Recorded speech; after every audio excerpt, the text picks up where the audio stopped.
Oh, come on, machine.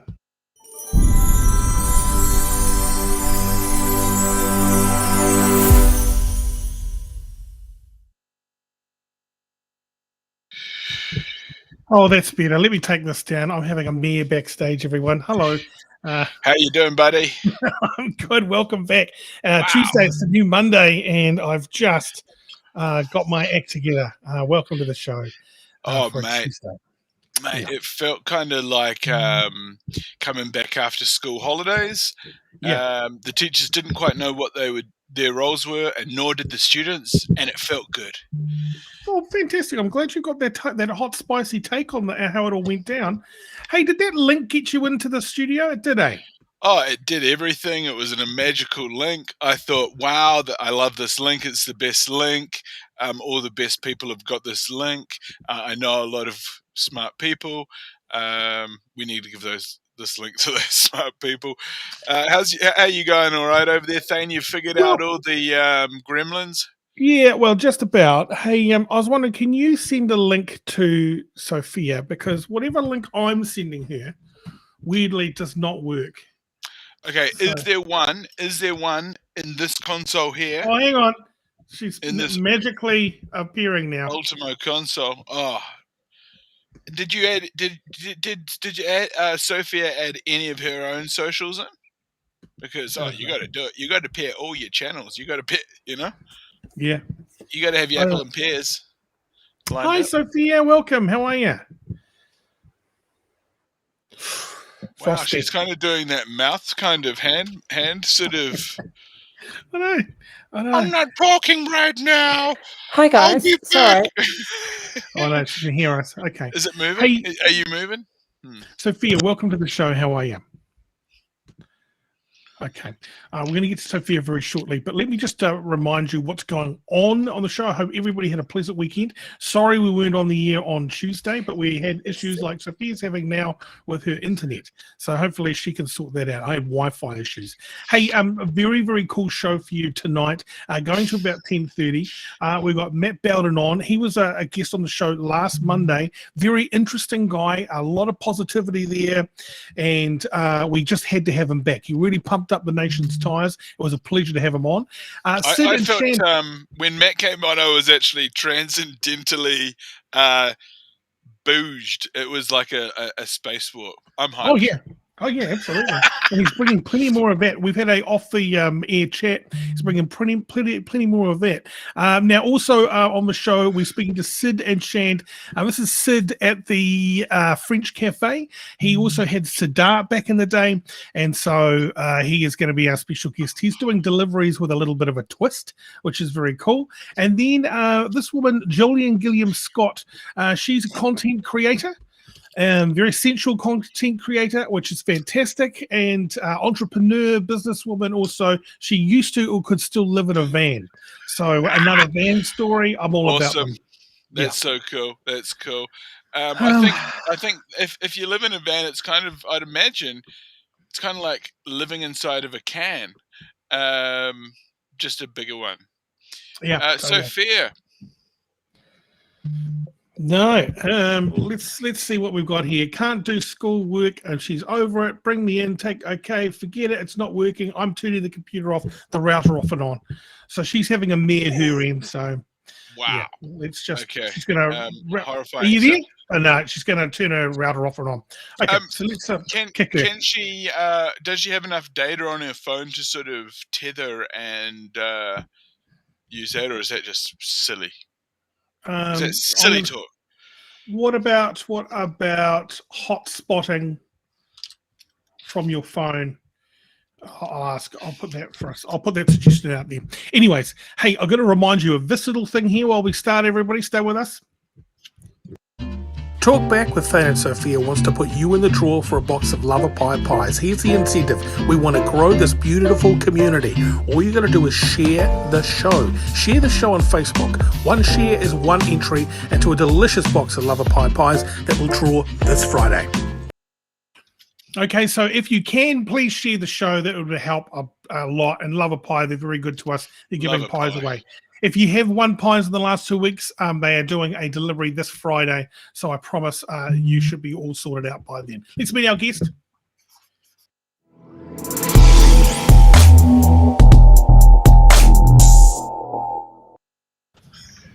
Matt Bowden, welcome to the show again. Hey, how's it going, guys? Very good. Yeah, we're getting through our technical issues, and we're getting a show out. So I think Sophia's going to be here very shortly, and I think Luke Dallow is just logged on. So hey, g'day, Luke. Exciting times. Hey guys, how are you all? Good to see you, Matt. I've been off the show for a week. Had a bit of a tough time last week, but now I've bounced back. But hey, here you are to get a bit of excitement back in my life listening to you. Yeah. Nice to see you, Luke. How you going? All right. And look, you guys have gone already. Where's Luke? Is he going to chat tonight? And yes, he is. And then I've got another one here. Hey, Thane, this is actually perfect timing. Mm-hmm. I think this is actually this is sort of we've sort of mind fucking freaked ourselves into the situation here. We've got Matt, we've got Luke. Luke needs a bit of a mind freak, and I think Matt's the guy to give it to him. Yeah, oh, absolutely. Matt is definitely the guy. So welcome, Matt. Matt, let's talk to you about the Official Information Act, quite possibly. Oh, yes. No, we're just, I guess, a lot of people are talking about the government. Hey, Sophia. Welcome. And, people often say... Hi, Matt. Sorry, I'm having weird internet issues, but I'm here. It's a delay. It's like a time... You can hear me. You're the adjuster. Back into the Doctor Who and just that whole time dilation thing going on, eh? Anyways, what were you saying, Matt?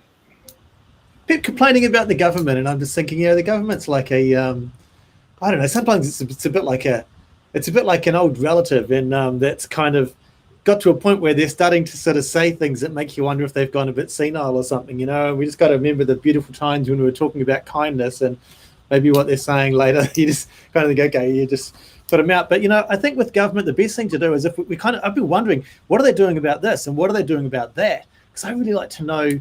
Like the vaccination message has been really clear, really strong. But we want to talk about the next layers after that. And I've been thinking, I wonder if there's going to be some kind of a message coming next about how everyone should look after themselves and what to do if you get sick. And I was wondering if I could just ask the government. And I thought, we can do that, can't we? All we need to do is we send an email and we do an Official Information Act request. You're allowed to ask them anything because it's all our information. They're there serving us. And so what I was thinking about doing is just ask them some questions. Is there going to be a coordinated response to educate people on natural health? And is there going to be coordinated sort of a education about what to do if you get sick? And if we just put in an Official Information Act request, I thought maybe some of the people listening might have some ideas as well. Maybe people have got other questions they want to ask the government, and we could just talk about how you do that with an email and get a request, get the information coming back. How cool is that, guys? An Official Information Act letter. Wow. That'd be quite cool, actually. There's a lot of questions I want to ask the government, but you kind of feel a bit scared at the moment that you actually might get cut off Facebook and stuff like that. But, you're a bit eggshelly around them because they are stressed out at the moment. They are stressed out. Absolutely. So if you got a question, Luke, what would your question be? And Sophia, if you've got questions, what would you like to ask the government? Let's actually really put this out there. Yeah, go for it. I would like to ask the government, do they really care about the hospitality industry? There are thousands of people who are suffering out there, and do they really care? And do they put the hospitality as part of tourism? Tourism is very much so looked after. Hospitality, no. That's my question to the government. Okay. Can I just ask a question? Are you not feeling the love from the government now? Or was the love the first 2 weeks, and now you kind of like forgotten? You've become a dinosaur. We've forgotten, mate. We're like the we're like, I don't know. I can't even tell you what I feel like because it's terrible. We're just absolutely kicked to the side. Bakeries have got it better than you lot at the moment. Oh, bakeries, takeaways. Everyone's got it better than us at the moment. We are the except hairdressers. Right. Oh, Sophia, you might have noticed I had a bit of a haircut. Did you do yourself, or what's happened there? How do we do? picnic haircut. Picnic haircut. Picnic haircut's coming. Yeah. That's where it's going to be at. Sophia, we got a question? Oh, not so much. I just really like a plan, you know what I mean? I would like to know when and how we safely get our kids back to schools, probably would be a big one. And how we're going to bounce back from this, and what the ETA is for some sort of normality around travel as well. I guess what I'd like is more clarification and more widespread shared information load. Like, they're not really giving us any information, you know what I mean? There's no... Like, here's how we're looking at unraveling this whole thing, and you might be able to travel, and this is what it would look like, or school's coming, and this is what it's going to look like. I mean, they've said they're going to say something on Friday, but it's really, you just kind of get, I don't know, dribbles of sort of expected crap on the Monday afternoon. You're like, yeah, cool, exactly what I thought it was going to be, except more shit. Yeah. Totally. I think this is a bit like we've seen it before in a couple of movies, the Hunger Games. Yeah. But you know what? You got to laugh in this period you really do have to have a laugh and see the funny side of things, because otherwise it can get on top of you. And today's numbers in the 90s, and they predict it's going to be over 100. We all made a prediction last Thursday of our numbers. Like, I remember, Luke, you said 180. And, you could still get there at 180. Those numbers are very deflating, aren't they? So you really got to kind of use any kind of joy in your life to get over them. And Stacey, you're right. She says, to be fair, there are many industries that are suffering, not just hospitality. It's tough for a lot of businesses. And I agree with that. I mean, even with my business being online, we also have a lot of retailers, and if the retailers aren't open, they're not selling stock, or if they're doing online, they're only getting that online portion, which means our orders are reduced and all sorts of things. There's such a flow-on effect for everyone, and I think there's just a lot of stresses. People who have got kids at home and they're running businesses, and the kids are stressed and the adults are stressed, and it's such a full-on time for everyone at the moment. What's the acting industry doing, Matt? I mean, you're in that sort of game, aren't you? What are they doing? They must be suffering quite a bit. I just cut out which industry? Acting, like actors and actresses in the theatre. Creatives. Yeah. I don't really. Some of us were planning to do theatrical shows and just getting ready to copy the Cirque du Soleil kind of model of building a big show that you can go into a town, set up, do your show, tear it down, reskin it, do another show, move to the next town. But just with no travel, it's really stink, because there's only half a dozen people in New Zealand. Once everyone's seen your show, they've seen it. So you can't really get out and tour, blip, blip, blip, blip, Yeah. How about the poor guys who've got that circus, on the side of the Southern Motorway that set up that bloody big tent, and 2 days before COVID hit? That was awful. It's awful. And now they're sort of doing something in there, aren't they? So I'm not sure what they're doing, taking it out, maybe packing it all up. But it certainly hasn't become circus, there's no circus. Well, let's look at the bright side. Let's look at the bright side of life, is that we're all here on this great little radio station, and we've got ourselves. Yeah, but you know what? Isn't it amazing? Because this is a new emerging media and a new emerging sense of community for some people.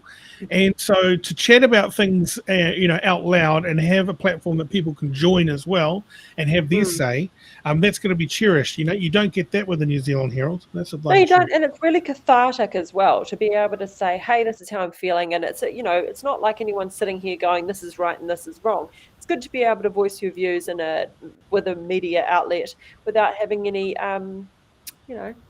any real rules. Not rules, it's probably not the right word, but no judgment.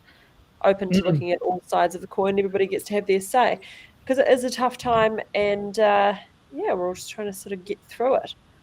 I think the relationship's changing. The relationship that we're having with our government at the moment is changing, I agree with that. I was in a marriage and that changed, and now I'm in a different situation. And a relationship changes, then your responsibilities change. Like, I've got to do a lot more cooking now and stuff, than I used to. Everything's changed. And so it is with the government, that they're really, really busy dealing with their stuff that they've got going on.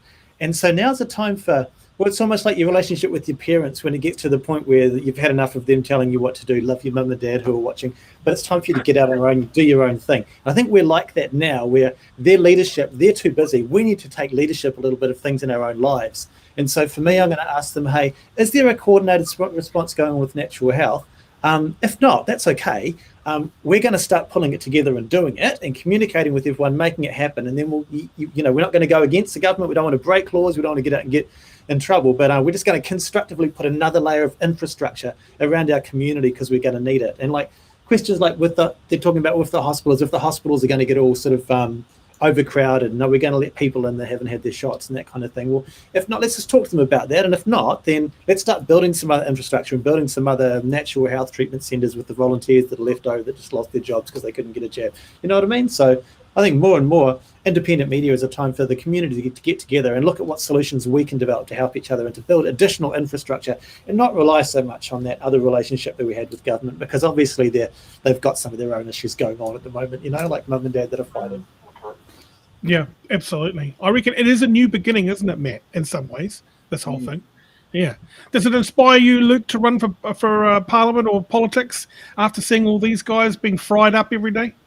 Oh, I'd still want to go for mayoralty.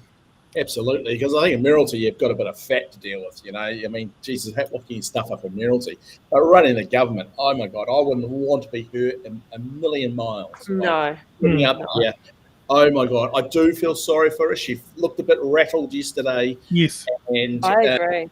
She just looked like she was over it. And she had the double whammy with the wedding stuff. Like, wow, what do you fucking do? Really? Yeah. Get on with it. Of course, we know what's happened in the background with her and Clarkie. But, I mean, do we really need to watch it through?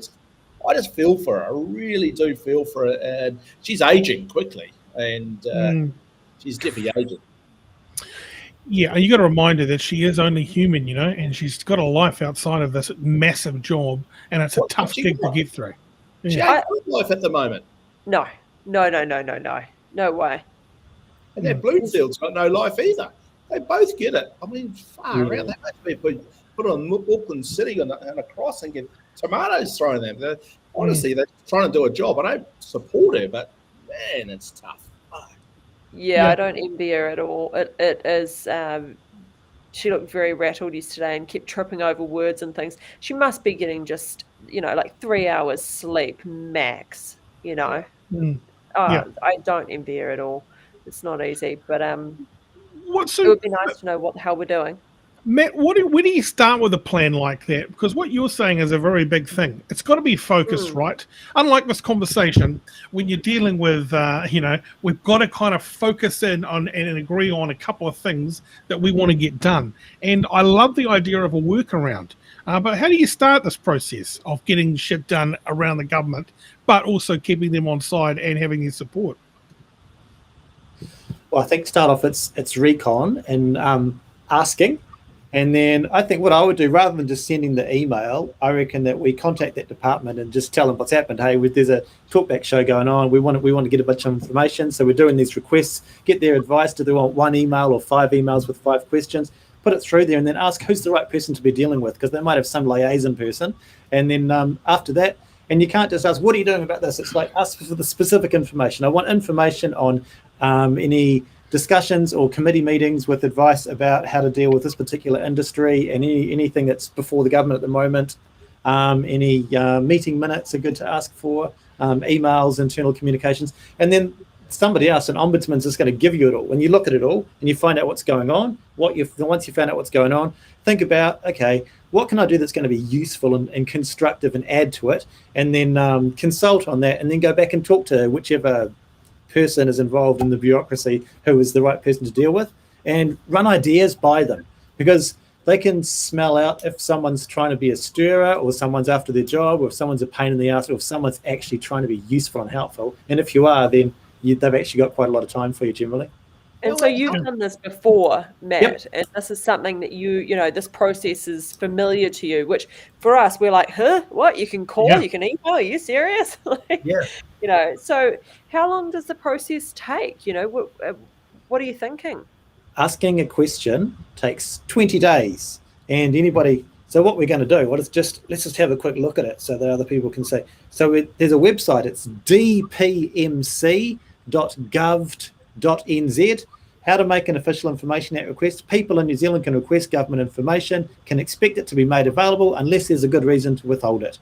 Official Information Act 1982 enables citizens, permanent residents, visitors to New Zealand, body corporates that are registered or with a place of business in New Zealand to make a request for official information held by government agencies, including DPMC.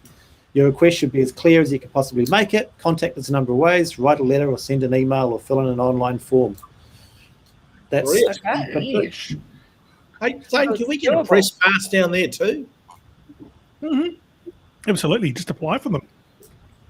Maybe we should get a press pass. Let's get Matt down there for our press. The thing is, we can't leave Auckland, so you'd have to do everything by Zoom. They don't let people in or out at the moment, so it is a bit tough. But what I like about this idea is instead of going out and doing a Bishop, Brian Tamaki, protesting and endangering people's lives, you can actually just send an email and go through these official channels and actually get the job done. Because right, Matt, they have to get back to you, right? They've got to give you a response. Well, yeah, I mean, the government are there to serve us, really. And all of the information, whenever they sit down and have a committee meeting or something, they're doing that for the public. So you can request that and someone's going to send it to you. You can have a look at it. You're entitled to it. We're entitled to it. And the Ombudsman has actually said recently, that's the person who's in charge of all this, it's really important that we're using these rights at the moment. So obviously what they're trying to tell us is that it's really important that we ask what's going on. So that's really interesting. Yeah. I hadn't picked up on that. I think I've been distancing myself a little bit from, what's going on because it's a bit upsetting. So I've been like, okay, tell me the numbers. All right, that's enough. What's happening for the next 2 weeks? Okay, that's enough. But so with this alternative medicine thing that you were talking about, Matt, how do you see that playing out? Would it be opening your own little centres that people can go to just sort of like you would, for lack of a better reference, go and get a colonic or something, you could go and get zinc and all the other things that, the vitamin D supplements and things like that are being shown to improve your health or immunity against COVID. Is that what you're thinking? Yeah, I think that they've probably had some advice about all those things. And I'd like to have a look at the advice and see what it is. And then either they are planning, after they've talked about the vaccinations, talk to people about how to put extra layers of protection around you on top of your vaccine, or they're not. If they're not, then I would suggest, hey, let's coordinate this messaging. Do you need the industry to do it? Let's just put a proposal to them.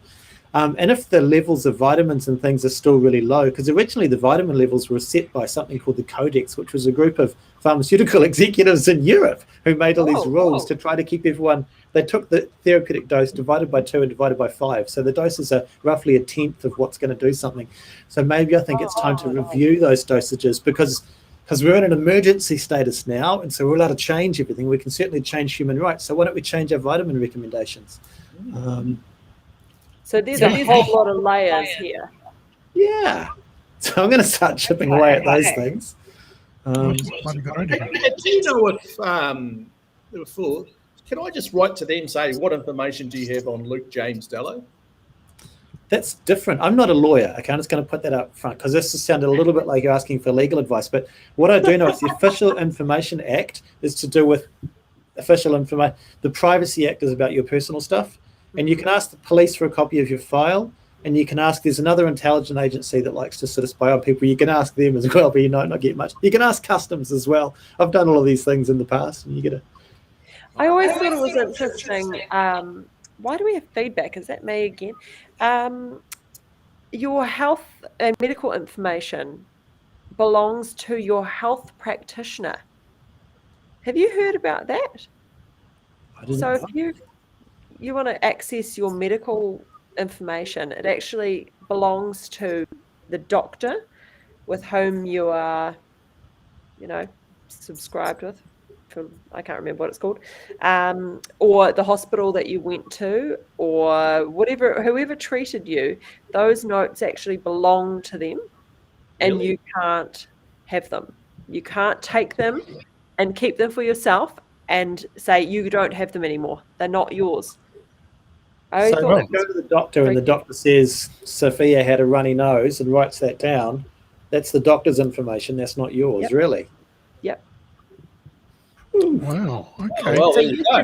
you can get your information to read as well, but you cannot take your information and yes. keep it. Yes. It says here not you can yours. use an app called My Health to request it. Thank you very To much. request it, yes, Yeah. to view it, but you can't reclaim everything they already know about you. Isn't that Don't take weird? it away. Yeah. Can't take it Yeah, away. interesting. Also, one thing that's quite interesting is everybody thinks their vaccination appointment cards is their proof that they've been double vaxxed. Well, you really got to go to the website, the COVID-19 website, and get a printout of actually the certificate that says Have that you you've been done that? double vaxxed. Have you Yeah, done that? done. All sorted, done. Have you So done when that, bars, guys, You got Luke, can you yours? go? No, I haven't. What have you done? Thane, have you laminated, put a gold frame around and put it on the wall? No, I just get it in an email. But here's the deal: some bars, they say, and some organisations, when they come to level 2, and they won't let you in if you're not double vaxxed, the card isn't good enough, so you're going to be stopped at the door and declined. You've got to have the certificate. So get your certificate now before they run out of internet. Can I just ask you a question? I'm a bar owner there, and if someone's got $1,000 and they're not vaxxed, do you reckon a bar owner's going to say no? Depends on the legislation. You can't serve an intoxicated person in a bar at the moment, but we do. Well, I wouldn't be admitting that right now, but there Can you they go. stand outside? It's quite safe to say because no bars are open. Yeah, right. Okay. Yeah, I mean, so you're just saying, hey, you Well, right now exactly. you bled a lot of cash, Luke. Your business is essentially closed, not by your doing, and it's a pandemic. It's weird times. But if you're not double vaxxed for $1,000 at the door, you'll let them in. I'm saying if you spend $1,000 over the bar, I'll let them in. All right, yeah, same thing. What about if they threaten to sue you for some human rights abuse? I would be interested to see how they get this legislation through, without any of those issues.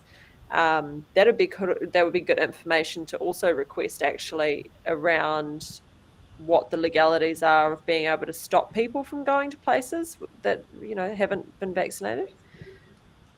Yeah, you could ask for what legal advice they've had around that. It feels a little bit like they've had some. Was it the Hospitality Association that came out and said, "Hey, we're not going to act on this because we know there's a lot of people out there just waiting to sue us because that's a breach of basic human rights." That's right. Discriminating based on someone's Straight away drug someone takes. And also, it's very motivated by the government too. They've thrown a red rag amongst the whole thing because they're all saying, get double vaxxed, get vaxxed, and supporting any business that won't let anybody in who hasn't been double vaxxed. So it is a little bit of a weird time. Well, I feel it's who's going to fire the gun first, sort of thing. Yeah. Who's going to start it up? Hamish Pinkham if you're not double vaxxed, you're not going to Rhythm and Vines. So But he's had a lot of pressure put on him by the government around that. I don't think that's his personal, thing. He hasn't made that up himself and thrown it out there. That's come from government. Festival have been made the bad guys, and if you talk to them, I don't know how excited they all are about suddenly being bad cop. You have to Well, that's it. you won't be allowed to go to the party. And I think there's so many things festival guys got to worry about. Sorry to cut you in like that. You've got alcohol, underage, now vaccines, now security, now health and safety. Why would you do a festival? A lot of stress in those guys, and like old Hamish and so forth. a lot of them are based on values of inclusivity as well, And so when your whole community is based on being inclusive, and then you're saying, okay, we're being inclusive except for people that are into natural medicine for spiritual or medical reasons can't get a vaccine, so they're excluded now. And so it seems to be a values issue there, conflict. But I think what a lot of guys are doing is that, globally, the standard is that if someone's got a clear test and saying in the last few days that they've got an antigen test, whether it's a PCR or a saliva test, then walking into the festival, they're not a risk to other people. They're not going to spread the virus. they might pick it up themselves, but that seems to be the standard globally, as if you've got a clear antigen test, then you can come in. Otherwise, and I suppose we're going to be moving into those smaller self-testing kits as well, won't we? You know, probably next year that's going to come through like you can in the UK. Yeah. My sister does them she's got a landscaping business in London, and she's got a van full of them. And every day her staff do a self-testing. It's like a pregnancy test, right? 2 bars, where the bar is, bang, you've got COVID or not, or, suspect, and you go to the doc. Yeah, see, that's going to be more useful where you can have more of an autonomous sort of relationship with it. I mean, as long as people are honest, and for example, if you were going to a festival, it might be a prereq, at the door, you've got to do it. But imagine getting we're not sure, sorry. You're over there by the toilets, you have to wait. It's those poor people who need to work, though, Sophia, who, it's those poor people that they will lie because they need the money for their family, and that's what I'm worried about. Yeah, but if you've got to do the test on site, and it's but I suppose what you're saying is, if it was up to you to do it and make sure that you were being honest, then you might have an issue. Let's get into the comments. Andrew here said, Luke, does the $10,000 fine not stop you from serving someone who's intoxicated? Question mark. I'm sure there will be a fairly hefty deterrent in the way of a fine rare double vax entry to a bar. But with bar people, you can just refuse entry to anyone, right? You don't really have to give an excuse. It's a private place, so I can refuse whatever we like. But intoxication is pretty hard to pick, but being double vaxxed is not. It's a yes or no, right? Yeah. Stacey's got a good point. Message here. You can order those kits online now, which is very cool. Can't wait to those. That will simplify a whole lot of stuff for these online kits, right? 100%. Yeah, I think so. Are they inside New Zealand? Because aren't there border issues with importing kits that aren't approved? I don't know if they're going to get in, but you can order them online. That's another thing. And people just commenting on the festival thing. Why would you do a festival? Because there are thousands of staff during festivals every year, Luke. They rely on the work. Of course they do. I understand that. I think, were you referring, Luke, to as a business owner, why would you keep cracking on with it if it's going to become harder and harder? That's right. That's what I was more referring to, opposed to stopping festivals. I love festivals. And I think we're going down to Rhythm of Vine's flying down, aren't we, team? Absolutely. That's right. Yeah. We'll be We're there. all on that plane. Yeah, it would be great. That's very good. Sorry, Sophia? Yeah, no, I was just going to say, it's actually quite strange that we don't have more of a roadmap for this, because being that this is not directly related to the numbers or what's going on now, I am surprised that we don't have more of a roadmap being discussed with the community, with our country, about how we're going to move through these processes, because there are certainly people we can look to for examples. Why haven't we done that, and why are we not talking about that, and at least giving people hope? Do you know what I mean? Like, I feel like that's one of the key messages that we're missing here, is like, it's all good and well to say, hey, we're doing really well, we can do this, we're going to do it together, let's do this, yay. But it's like, okay, well, what does that actually mean? And where are the markers that people who own businesses or who have children or whatever it is, where are our actual points where we can go, we've ticked that box, great, what does it look like, what is everyone else doing, and how far away are those things going to be? Which shouldn't be that hard to work out if you can do all the modelling for everything else. Yeah, and also those modelers are scaremongers that seldom get it right? Oh, they're just statisticians, right? I mean, they just don't really exactly. They're scaremongers. But we've only got 2 options now. Either everybody gets vaccinated, or the infection rate goes down to next to nothing, and we stamp it out. And but we can't live like that, though, right? No. So we know we're not going back to 4. We're going to stay in 3. It could be till Christmas until everybody gets vaccinated. And so she's giving us a number on Friday, right? So it's going to be over, what, 90% of Auckland? 90? 95? Yeah. I don't know. It's got to 90. She's got to stick with 90. With a plus or minus 2, I'd say. Okay. What are your thoughts, Matt? But then what's going to happen? I mean, are you allowed to talk about the efficacy of the virus and the efficacy of the vaccine and what's happened overseas? We're allowed to do whatever you want. Is that what you mean? Everyone's still going to be getting infected. a high percentage of people are still going to be getting infected. A lot of people seem to think that because they've had the vaccine, they're not going to get sick or that they can't transmit it. I saw someone saying, look, my child can't be vaccinated and might get sick. So if you're not vaccinated, stay away. But the idea that some people have is that a vaccinated person can't transmit the virus. Of course they can. They're still going to be catching it and transmitting it, and still people are going to be getting really sick. And so even if you've got a field with 10,000 people in it and they've all been vaccinated and you're there for 4 days, then after the first couple of days of spread, a lot of people are going to be really, really sick. And then you probably need to have quite a large first aid area, and you need to be able to cope with people that have got COVID, you know what I mean? So, I suppose it brings us back to when the AIDS pandemic happened, you know. It's like, you know, like everyone's going, oh, you got AIDS and stuff like that, or don't, you know, kiss that, or sex and stuff like that. I don't know, is it close to being like that, or is it that scare? What's your thoughts, been? I don't think it's that hectic. I think we were all scared of it to begin with, but as the days wind on, for me, I'm more of a get vaccinated. Let's just get on with it. I'm just so frustrated with being stuck in this gear. So yeah. I'm not totally freaked out. You know what? Maybe I am a little bit freaked out. I sign in more than I used to. I used to be a shocker. I used to simply forget. But now that I know it's for sure out in the community, I sign in religiously. I take pride in it. Yeah, I feel really weary around kids. I feel really weary about school, like as much as it's a tough one to juggle everything that you're doing at home with your kids and work. You also go, well, I just don't want to put them in a big space with a whole bunch of other children. None of them can actually be vaccinated. We don't really know what's going to happen there. That frightens me. And I guess, Matt, you're right. Like, people will still get sick, but I suppose what they're saying is if everybody's vaccinated, there's less likely to be as much transmission that ends up with people being hospitalized. So are they doing that to reduce the load on the hospital system?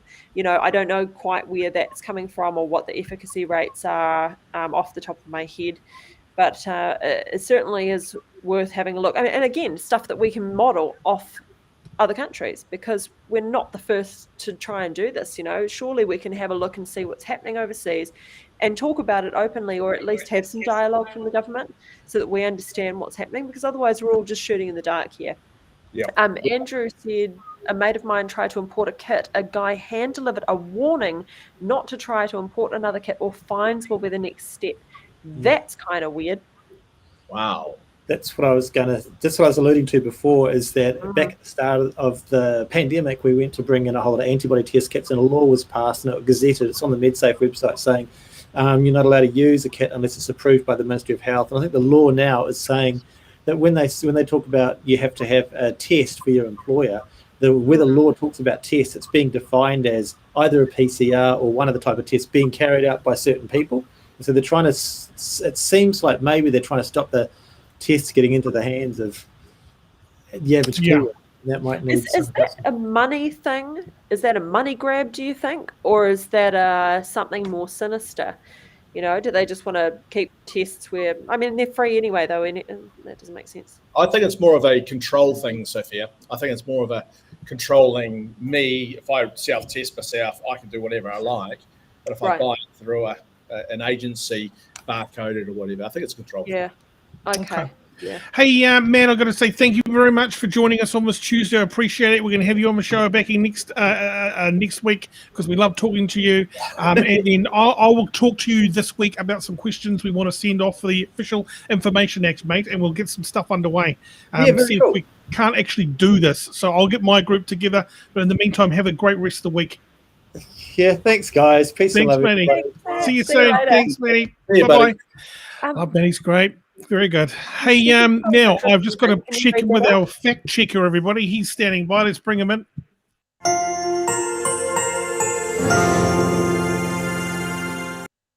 Our next guests are coming up real soon, but let's check in with Benny Mack. What's going down? Great segment, guys. We got huge response from people in the live chat. The control room was going mad. There was a guy in the control room throwing his hands up in the air. You guys actually created a revelation tonight. There were sparks flying. Great conversation, guys. Thanks very much, Manny. Not Appreciate it. ultimately surprising, but I like it. Thank you. Can I just read out what Stephen said? Yes, please. Did anyone have to show ID when they got the jab? I heard of a guy in the South Island taking a jab for $1,000, has made $15,000. So Wow. goes, puts your name in there. Boom. Give me another one. Go on then. Shit. Fuck. Crazy. Did you show your ID? Yep, Did you show your ID? No. No. You? No, they just kind of asked me for a name, date of birth, and just double check my national health number. Yeah, that's it. What did they Our know? special, National health number. yeah, that's it. Let's go to our guests when they Begin arrive. to digest that.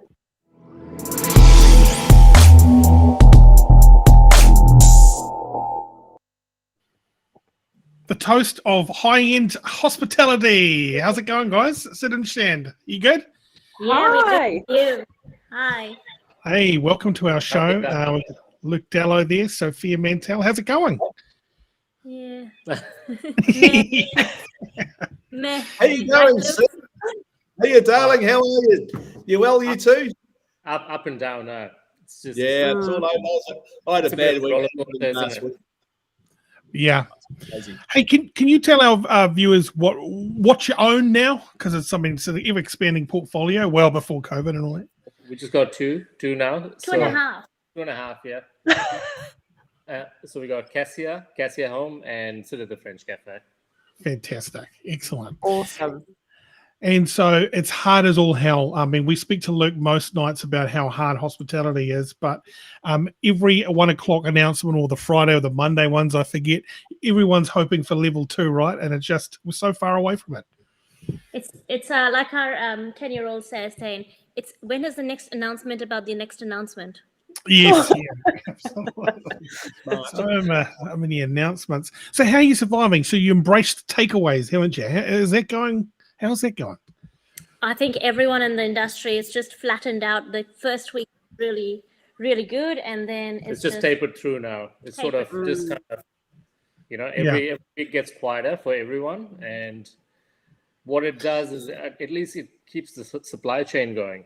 That's the main thing, keeps the staff motivated. And I think what we find is we did the whole pivot early this year with Cassie at home and started bottling our sauces, something Sid would never have ever imagined a year or so back. And he basically laughed at my face when I said, you're going to put your curry sauce into a jar and we're going to sell it.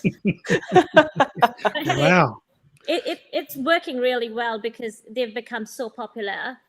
People stay home, grab a sauce jar from their nearest Far or New World, and you've got Cassia sitting in your home. Doesn't matter. You don't have to be in Auckland. Fantastic. You can sort of have food ready within like 10 minutes, and that's, I guess, for people who are still working from home or whether they're not, even when you come home after I'll long tell you what I started doing to reduce my workload in making dinners. So I've started getting the kids to make the food, and it's working really well. Actually, the kids made dinner tonight, and they made a mama-san curry. I helped with a few things, but I'm now going to go and get some of your sauces and get them to do it. 10 minutes sounds way better than the 45 minutes it took tonight. Well, easy. I mean, they just cook some chicken, pour something out of the jar. I mean, we were quite surprised that we didn't have to put any nasties in there. They're dairy-free, gluten-free. So it suits people, vegan. Yeah. Easy. Wow. What kind of curries have you got? We've got 3 sauces in jars now. So we've got the korma, which is really quite mild, kid-friendly. Then we've got the makhni, which is like your butter chicken. And then we've got karai, which is a little bit spicier. But they're authentic, just the way we would serve them at Cassia. And, I mean, Sid was surprised he didn't have to add any nasties or anything to keep the shelf life. So good. Excellent. And also with your delivery, you're changing that up a little too, right? Like Sid's driving and the lot. That's great.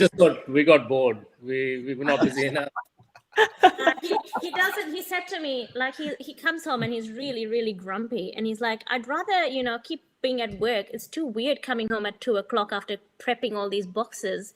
So Yeah. we can start driving. Let's do that. Let's drive every evening and deliver in our neighborhood in city central. Does anyone have any idea? Sorry, Luke, off you go. Sorry. What were you saying? Sorry, I mean, this is a direct question to you, being an owner and you, Chan, is I walked into my place the other day. It was empty. Went into the kitchen. Everything was off. It was so depressing. It really got to me last week of where we are now. How when you walk into your kitchen there, Sid, I mean, you must be similar, thinking, I mean, these pans should be hot, right? Yeah, I mean, it is. It's pretty. It's just very flattening, isn't it? It's takeaway is all good, and we need to kind of keep our people who support us with the sort of food we do in any restaurant or cafe or whatever. But it's not. It doesn't tick the box for any hospitality segment, you know. And we can do it for 1 week, 2 weeks, 3 weeks, but it's soul destroying. But we just got to keep going. We just got to keep people happy, and yeah, it's hard. It's really hard. I look at the faces of my chefs, my front of house, and it's, you know, they just keep going, but it's not something that people enjoy. People want to see that expression as soon as they're eating the dish right in front of you. That's right. You know, you can't beat that kind of the impact when you cook something right there, and then when you pour a glass of wine, they're trying the two things together. We're in the emotions game, aren't we, Sid? We're in the emotions game, and that's what we're about in hospitality. People say, what do you do it? And why I do it, and probably why you do it as well, is seeing that person smile when they eat that food, or have that sip of wine, or enjoy that service, or has a laugh with your waitress or waiter or manager. That's what gets me out of bed, is seeing those people happy. And we're not, you know, and that people don't understand that. We don't do it for the money. We do it to see the emotions of people. Yeah. I mean, when your restaurant's full of bags instead of diners, that says enough, doesn't it? Yeah, totally. And also, when you go to restaurants, right, especially like, you know, the French Cafe and what have you, it's a place where you go to celebrate. You know, you're bringing some good news, or you're bringing achievement, and you know that you're going to have a big night out. This is, you know, going to be the start of a brilliant night where you're making some memories. But now those are memories. So we just have to do our best. Yeah. What's your thing on vaccination, you guys? Are you all pro-vaxxers, anti-vaxxers? Where do you stand? Is it? No, we're pro. I mean, anything to get all of hospital back on track. Yeah, and great. Whatever we need to do to, you know, it's about survival now. And if it means getting vaccinated, so be it. Yeah, That's absolutely.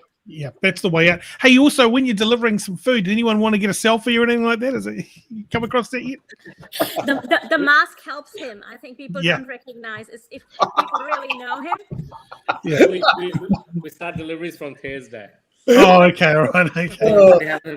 No, Yeah. I'm talking about last year. Last year, you and I were. We had a couple, I think the best one, Thane, was someone trying to give me tip. And they threw some coins at me. I'm like, No. Thanks. Oh boy. COVID B, I can't. I'm one of the owners. I can't take a tip. I'm sorry. Yeah. Fair enough. What restaurant are you serving the deliveries from? Because I remember, and I have to say, I remember distinctly the first time we ever dined with you, and it was at Siddharth, and we walked through, and it was like in the, you know, the little Ponsonby zone. You walk through this thing, you're going, what are all these? Oh, it's the bloody pharmacy in here. There's like the shoe clinic. I'm like, Thane, where are you taking me? This is terrible. I was like, trust me, this is going to blow your mind. And I trust him on nothing, but for good reason. But this was different. I walked up, and you walk in, I was just like, oh my God, it was just beautiful. And I remember it was a licorice, and it was a licorice venison, and it was the most exquisite thing I had ever eaten. And I ordered 2. I liked it that much. And there was beautiful glassware. And I asked you where you'd got your plates and forks from. And of course, your wonderful wife had chosen them. and I looked for them for ages, and I never ever found them. So that if that experience was anything to go from, what are you serving now, and how do we get it? Sophia, we've sold Siddharth at the start of, level 3 was quite weird. We never got to say goodbye, but we've handed Siddharth over to our head chef, who'd been with us for about 6-7 years, Leslie Chandra. So he's got that, and he's running it for us, so we can concentrate. We can concentrate on Cassia at home, but we're doing it from French Cafe and from Cassia. And Siddharth is doing takeaways. Siddharth's doing takeaways as well. I don't think they're delivering though, because they're a very small team now on their own. I don't think they'll be making that same dish. This was probably about 11 years ago or something. I remember that dish, yeah. Yeah. You guys were doing that food before the reality TV shows were doing all that food. You know, that was the first time we've ever seen anything like that. So it was mind-blowing. And then the TV shows used to come through. So it was like, wow. It was very much an experience for us. I'm not too sure if Sophia and Thane know this, but Sid was my first chef at Chapel Bar Bistro. Oh, my God. I have not really. Wow. That's amazing. I remember that. I remember when Luke got hold of Sid and I went into chapel the first time. We were just dating. We weren't even married. Wow. That was a lot of fun opening chapel, wasn't it? It was fun. It was a lot of fun. It was fantastic, actually. It was amazing working with you. And we always knew that, you were going like that. And it was fantastic. And it was really, it was a pleasure working with you. Oh, and it was a tiny kitchen, but I think we made it all work really well. It was a lot of different kind of, we were doing tasting menu, we were doing sharing platters, we were doing a bit of everything. It was really cool. It was fantastic. It was good fun. Very great, much so. Guys. Thank you, Sid and Shan. Thank you very much for joining us on the show. I really appreciate your time, and continue on the good fight and dishing up that deliciousness. Thank you so much. See you soon. No worries. See you again, guys. Fantastic. Wow. Wow, guys. So what? Did that go to small claims? How did that end? Sorry, I'm not only kidding. It's working for you. Oh, that's great. Well, you're an actual superstar. Started at Chapel Bar and Bistro. That's amazing. Oh, absolutely. I mean, he was a fantastic. She was amazing. But right from when the first meal, it was the best food I've ever had in my life. Oh, yeah, absolutely. And I'm just going, Sid, man, you're going there, mate. You're all yeah. He makes incredible food, and she just picks the most wonderful interiors. That just the flow of everything, those two together. It's just amazing. Yeah. Hey guys, so that was that. We've got our next guest kicking in now. You're moving fast tonight. Now we've got a schedule. I hate keeping people waiting. It's annoying. I just got to quickly, Jolene will be with you in a split second. I'm just going to quick check in with Benny Mack fact checker. Here we go, everyone.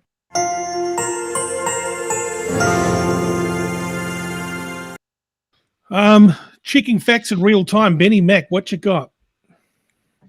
Succulent morsels of food, a delicate, well-proportioned plate, a feast to the eyes, an exemplary example of a culinary delight.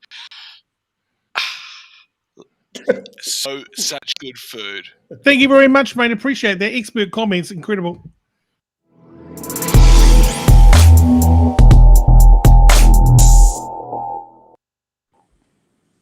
Hey, Jolene, how are you? Hi, good, thank you. How are you? Yeah, pretty good. I'll bring you into the group here. We got Sophia, we got Luke Dallow with you, and Hi, how are you? Hi.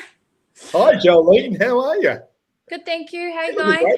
Good. Have you got a little bit of green in your hair there? It's fantastic. Have I got a bit of green? Was it just no. It's no green over your shoulder. That looks great. Yeah. Hey, so Jolene's here because I saw that you had moved into a van. You were doing some kind of, you've got a makeup business and that type of stuff. And then I saw some video of you transitioning. I think your dad helped with a van, and then you kind of moved out, and this whole big journey started with you and your life. And I just thought it's so damn interesting. I wonder if you could tell your story briefly. Yeah. Okay. Yeah. Well, it's just, everything is so relative in my journey. And so I never know really where to begin, but I'll just give a little bit of a backstory. I won't make it too long, but my mother had me when she was 16. And so she was a very young mum, and she didn't have the capabilities to take care of me. So my father's mother and her husband brought me up in a small town, Martinborough.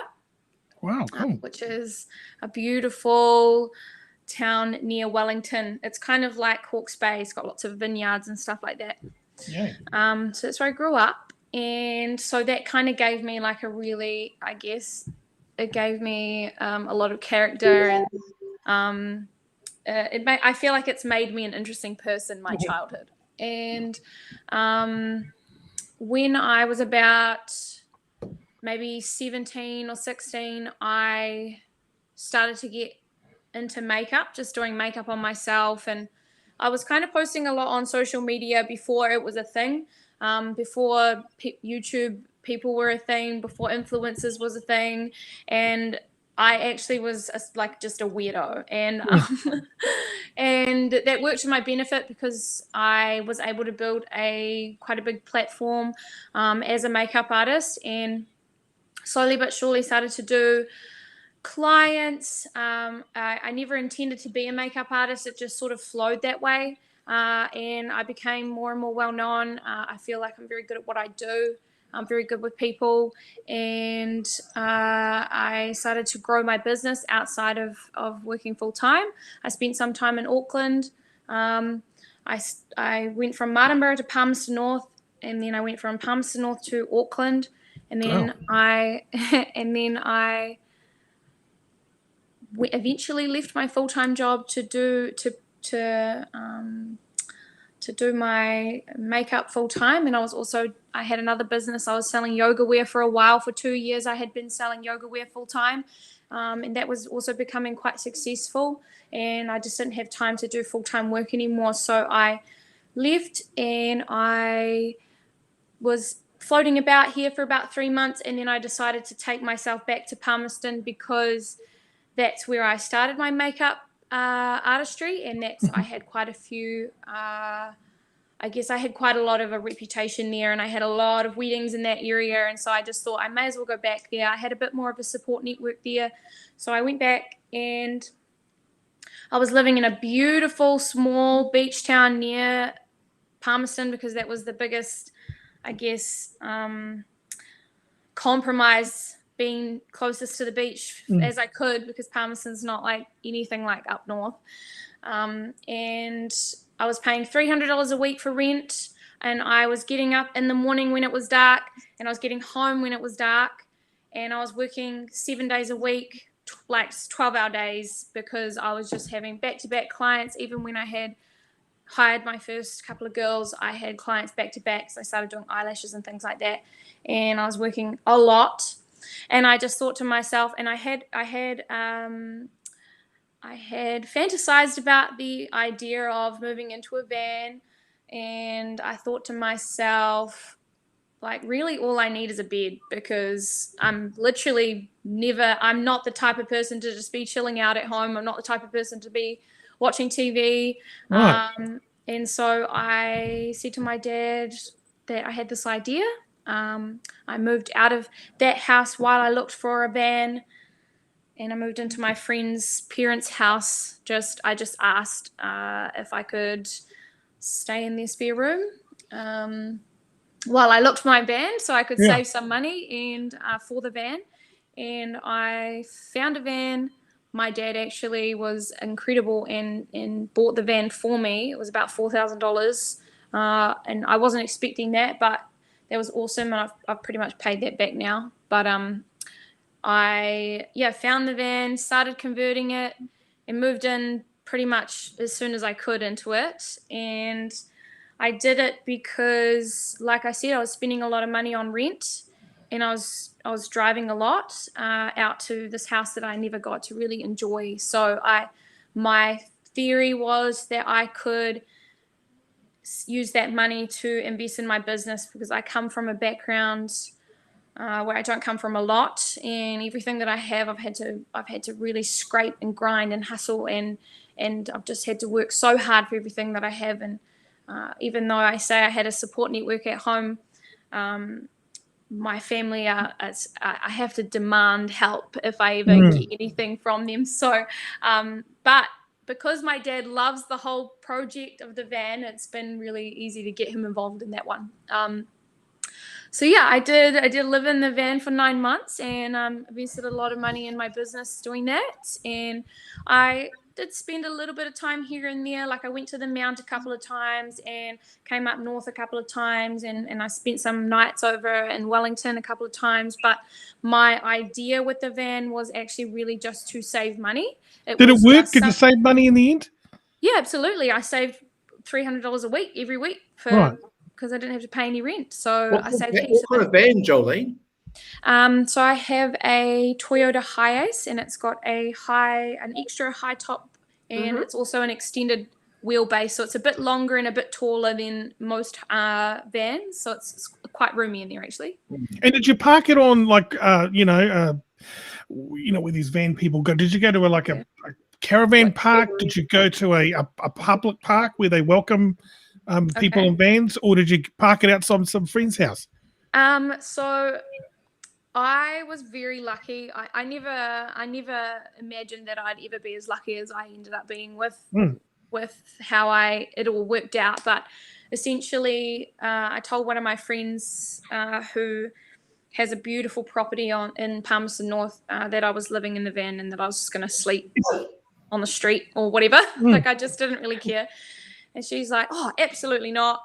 Park the van up the drive, no problem at all. Come in for a shower if you need one, no worries."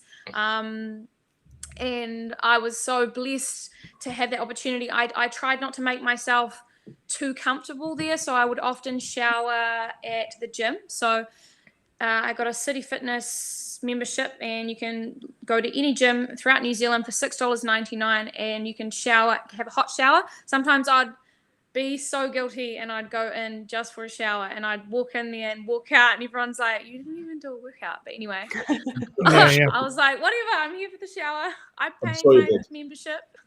Jolene, was there ever a big electrical storm in the van? Was there any spark, like electrical storm? Did you ever have a storm in the van? Oh, inside the van, sorry.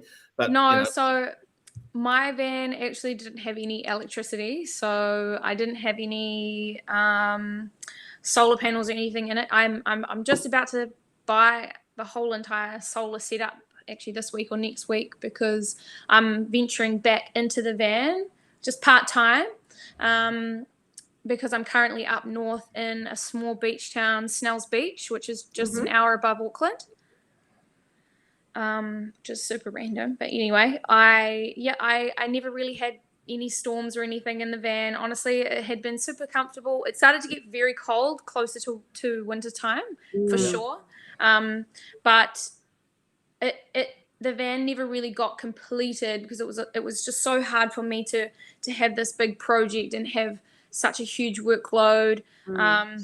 Like I said, I was working 12-hour days, so to get time to do that project was a lot harder than I had expected. And because I was getting my dad to do it instead of just paying someone, it wasn't just like I could just pay for it to be done. So yeah, it's definitely a big project. So I think if anyone was going to go into van life, that they would almost need something that I learned the hard way, was that it was really a challenge to have so much responsibility. I don't think the van life and having so much responsibility has ever been something that goes hand in hand. I think being in a van and doing that life is when you've got no responsibilities, you probably don't have a job, or you have a part-time job, so that you're able to just take it easy, basically, because when you have to drop off your clothes somewhere to get washed, or if you have to go to a laundromat, or if you've got to go to all these different places to do all these simple things that you just have access to within a couple of steps, it can become quite challenging when you've also got full-time work and staff and everything. Totally. So yeah, it actually became quite a challenge. Jolene, I love the wooden interior in your van, like the roof and stuff, like, and it's a good wooden return. Obviously, you're in your van now, right? Aren't you? No, I'm not in my van right now. Oh, sorry, I'm looking at you going. Are you in the van now with the wooden roof and the No. Oh, sorry. No. Look at it. It's huge. Oh, No, I live in this beautiful. This is where I live. Look at this. Oh, there you go. I've got a ring light there, but I've got like a. Oh, a little cool. It's this beautiful house up north that I've just been so lucky to be able to live here. I'm just kind of taking care. I pay rent, but I'm kind of taking care of it for a friend. I wanted to move up north, and I needed to get out of the van because it was freezing, and I honestly, like I said, when you've got so much responsibility and you've got all these things that you have to do, that like showering and everything, and you have to take all your bits and pieces out to the shower and all the packing and everything, it just becomes so exhausting. It becomes so hard to take care of your basic needs. And so but honestly, after the 9 months, I was exhausted. I just felt depleted, and I'm not saying that that's what van life experience is, but when you've got staff and a full-time business and you work as hard as I do, it became more of an inconvenience in some ways than it was this exciting adventure. Staff to come over and have a meeting at the van, right? It's like it's a tough one. You know? I know, but I mean, obviously, I had my studio, so right. I had the ability to have that space and to. I could go there and feel kind of normal with like a sort of lounge, and I could have friends over there. If the studio was shut, I could sit in there with my friends. Well, friend, but I didn't really have that many friends in Palmy, but I was so busy. But and I sometimes would pop out to the van and do some laptop work in there because it was like a little secluded thing. But honestly, it was just a bed. That's it. Yeah, it wasn't. Yeah. Is it worth it to save that money though? Like saving that $300 for you, did it make it worth it for that 9 months? Absolutely. Yeah, absolutely. It was worth it, and it taught me so much. It taught me a lot. It taught me how to live with less. It really made me minimalize everything. I already live a pretty minimalistic life, but I was able to really reduce things down to fit in the van. It meant that I could go wherever I wanted and stay there for a while if I wanted, because I had a bed wherever I went. And even though I couldn't really do much with that, I did experience a little bit of that going to the mount here and there.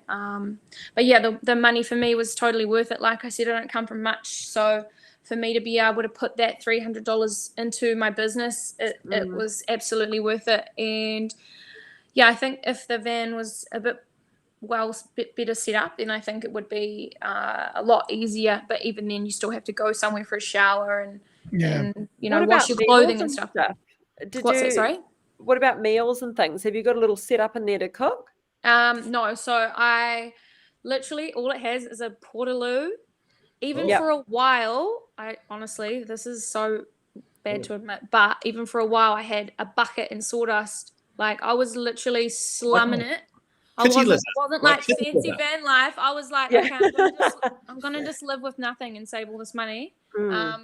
And yeah, I had a bucket and I went and purchased some sawdust, and I just obviously wouldn't go number 2s in there, but if I had to go to the toilet at night, then I'd go on this bucket and then I could just dig a hole and pour it out. It's just I've got a question. We're camping, girl. Don't worry about that. There's no shame. Exactly.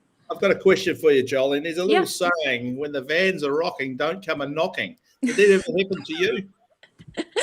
Yes, definitely. I've not had anyone knocking on the van, but it's definitely a shaky experience. And I would recommend getting some sort of jack so that you can kind of wedge one side up so that it doesn't rock around. Right. You want to put the handbrake on, wouldn't you? What's that? Definitely want to put the handbrake on, wouldn't you? Because you don't want. Yeah, absolutely. Little brick behind the tire or something. Yeah. You know? Yeah. All this, got to have all of those things. But yeah, no, honestly, it's good to see you're a healthy girl too. Yeah, no, absolutely. So with meals, what I would do is I would I would just buy a lot of meals, or I'd cook really simple meals at the studio.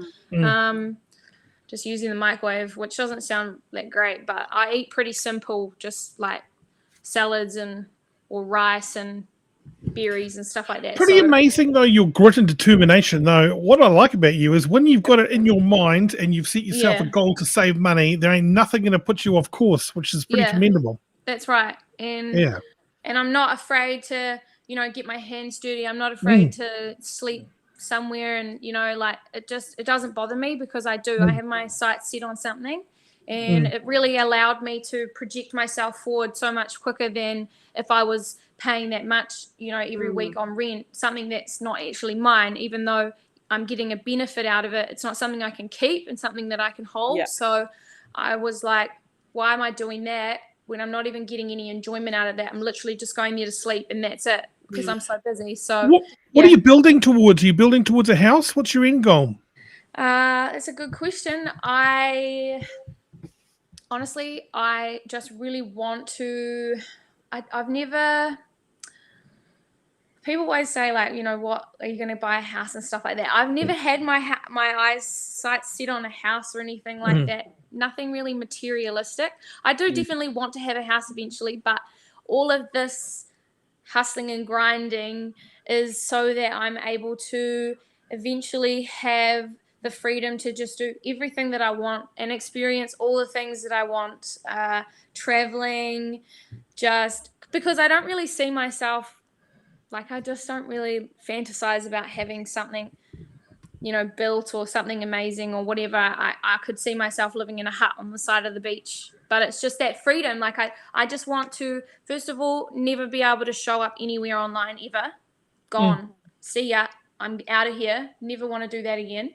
That's like what my end goal is, because a lot of my money surrounds around me showing up all the time and having to be seen and having to be heard and having to be responsible for this person and that person. And it's just, I'm over it. I've been doing it for my whole life. I've always been responsible for other people, and I've always had to really cling on to life. Like, I've just found it. How are you finding the content creation part of your hustle? Is that they're going guns blazing?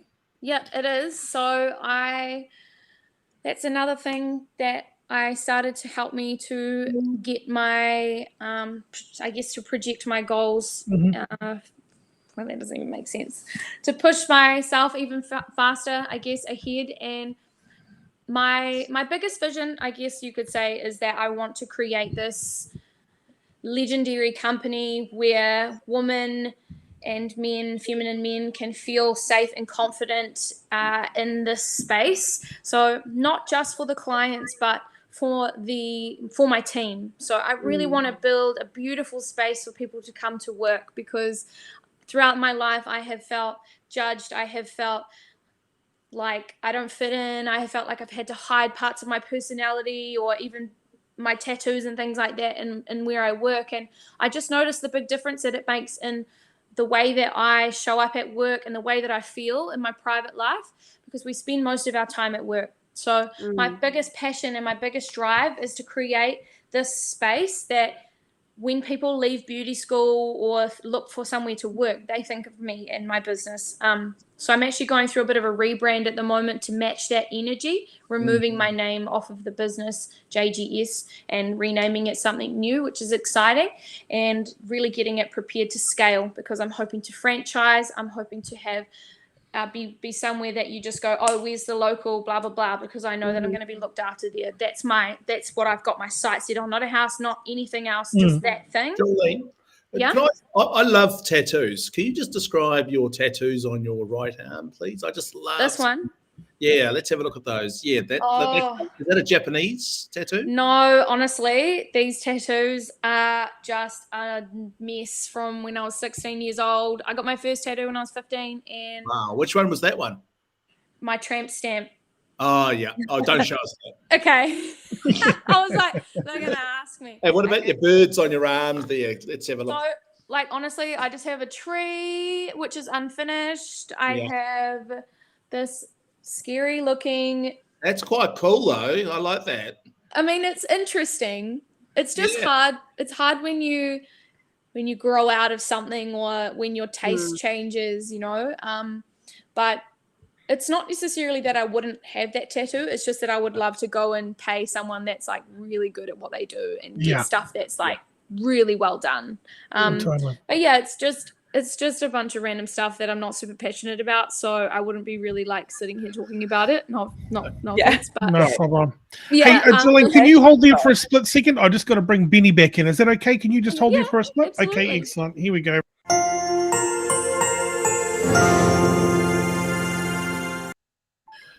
Checking the facts in real time. Benny, welcome back.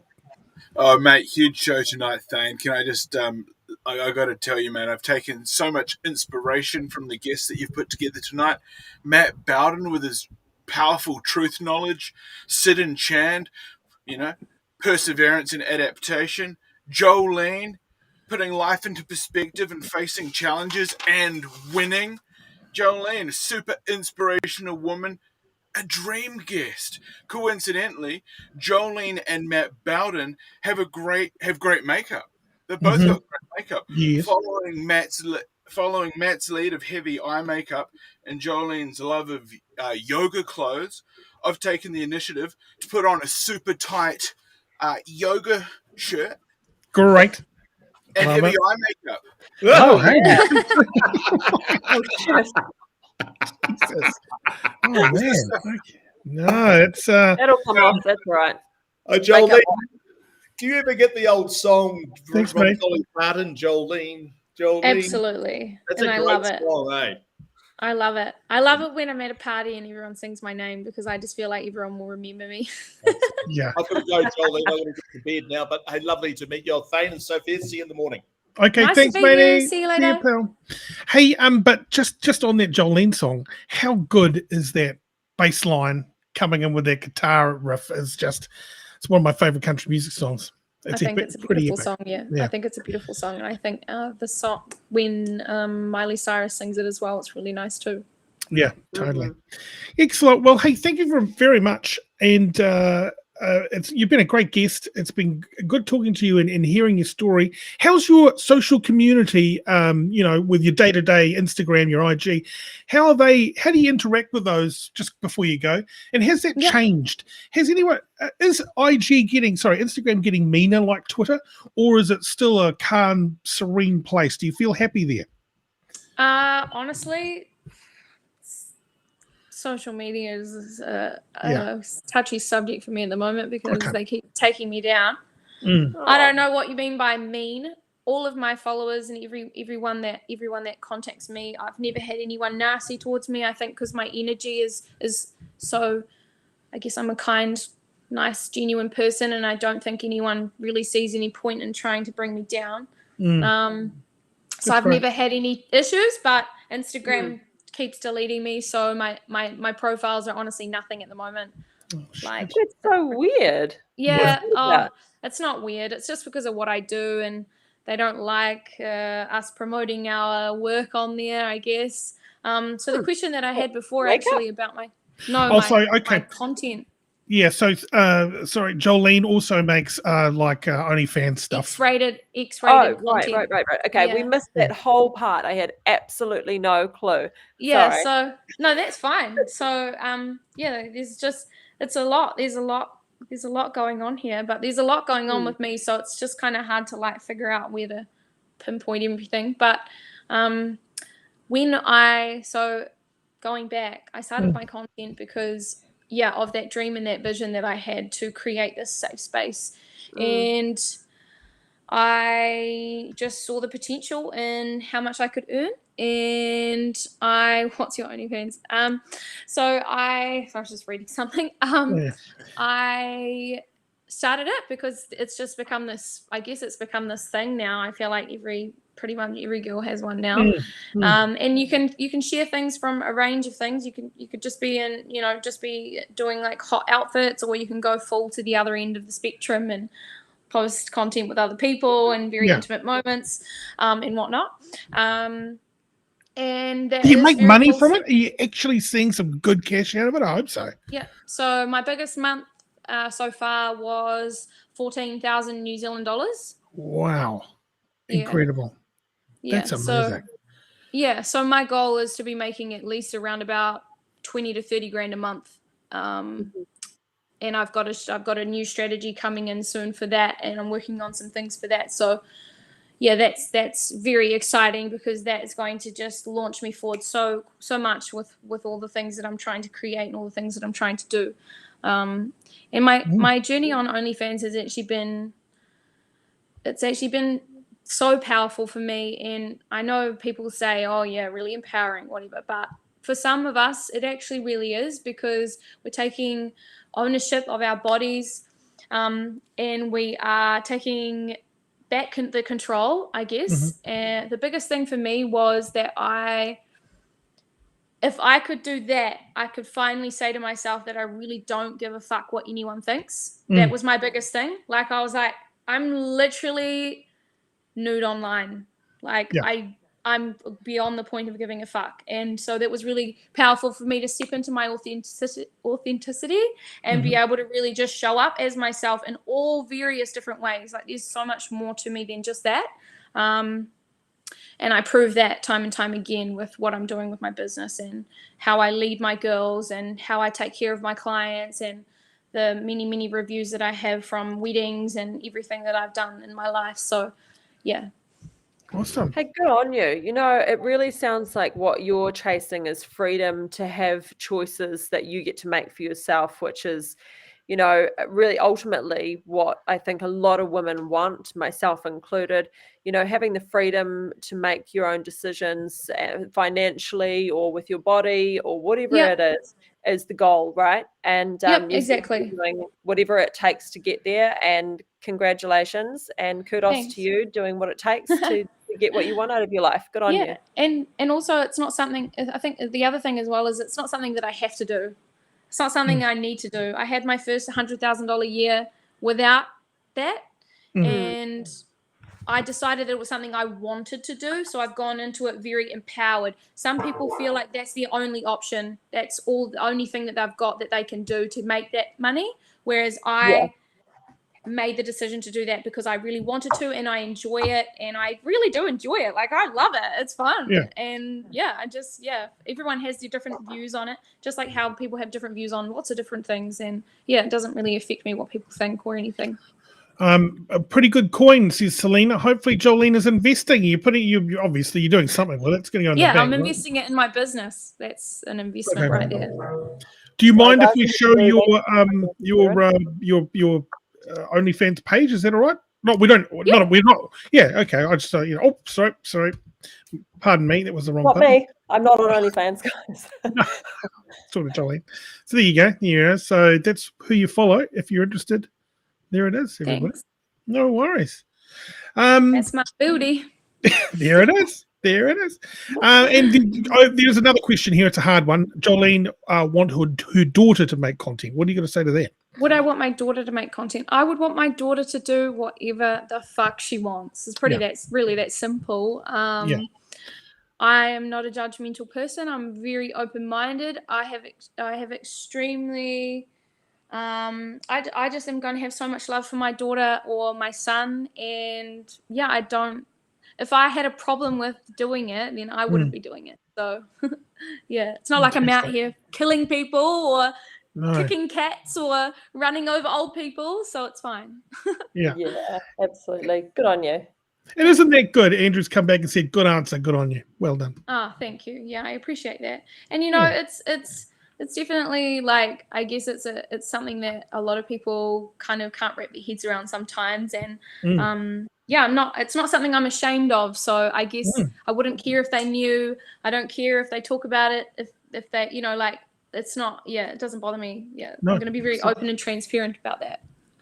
You've been our most transparent guest to date so far. I got to be honest with you. That's fantastic. Oh, thanks. Yeah. No worries. Hey, thank you very much for your time. We're going to let you go. Really appreciate you. This is after your bedtime, apparently. So it is. Yeah, it is. Yeah. Believe it or not. Although I did stay up until 3 a.m. last night. Not going to lie, I got trapped in the TikTok.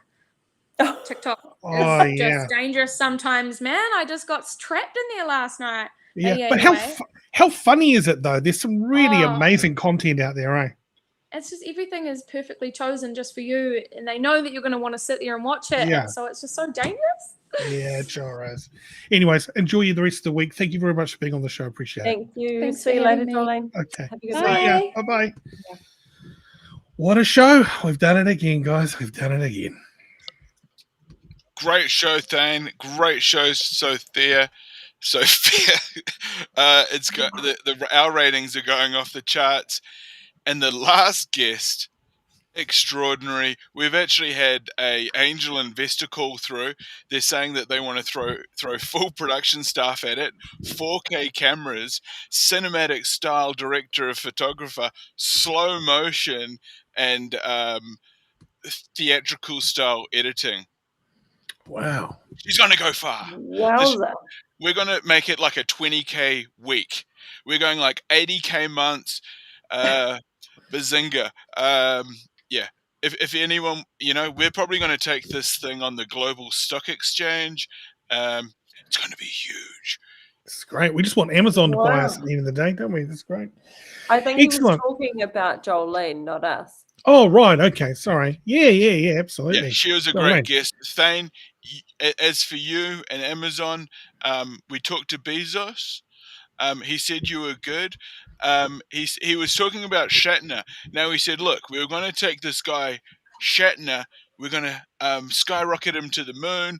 We said, look, Shatner's old. He's Shatner's fucking diapers.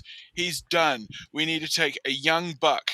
I said, I know this hot kid down in NZ by the name of Thane Kirby. Oh, He God. said, get him, send him on a fucking sky beam and put him up into Jupiter, because I tell you what, this kid's a winner. Hey, mate, have Amazon. you still got your eyeshadow on? I want to see it. If you do, I don't know.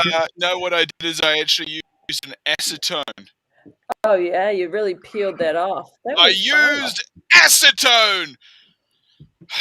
You put the So, arse no, in the acetone. Fantastic. I'm impressed with your I put the commitment. acid into acetone. There he is. Trippy, There he man. is. Hey, hold there for a second. I'm coming back to you. Well, there you go. Another showdown. Sophia, thank you very much. We've got a big Wednesday program. Bomber Bradbury joins us tomorrow, everybody. He's my Plus, favorite. I'm getting Kato Potato on. Now, she has had over 1 million fans on her YouTube subscribers, which is hard to get. It's dropped off a little, but she is a guru on makeup. And also, she's I another need some help with makeup, actually. Yeah. I can't do the eyeliner stuff. But one weird thing is that I saw today, she's getting sleep therapy because she can't sleep. So she's chronic at just not being able to go to sleep. The other thing in her life is that someone is impersonating her grandfather on Facebook. The guy's 82. Bizarre. So, someone has impersonated with a fake profile of her What actual the grandfather. Why an 82-year-old guy? Why? What are you going to? How? What? I don't know. What fun could you possibly have imitating an 82-year-old man? I have no idea. But anyways, there you go, ladies and gentlemen. So do join us for the show. Benny, he'll be there in fine form, and that's going to be another big one. Okay. I'm going to totally be there, Thane, and as you said, an absolute fun time form. Now, as you were saying, thank you. Now, as you were saying about sleep therapy, I too tried to actually get sleep therapy. They wouldn't subsidize it, so I resorted to putting little LED lights under my glasses here and trying to fall asleep, and it simulates REM sleep pattern. So I'd suggest that, but if you're stressing out, you need a little bit of melatonin in your life, because I tell you, but don't overdose it, because you know what that does. Do you want me to tell you what that does if you overdose the melatonin? No. You don't want to know. Anyway, My, everybody, we're having a my good ass auntie's night. nurse, and she said you can't overdose on melatonin because your body only absorbs like something milligrams. Then your body fails to produce it, and you know what happens then? Oh, you Your mean if pineal you gland turns into a little consistently freaking use it?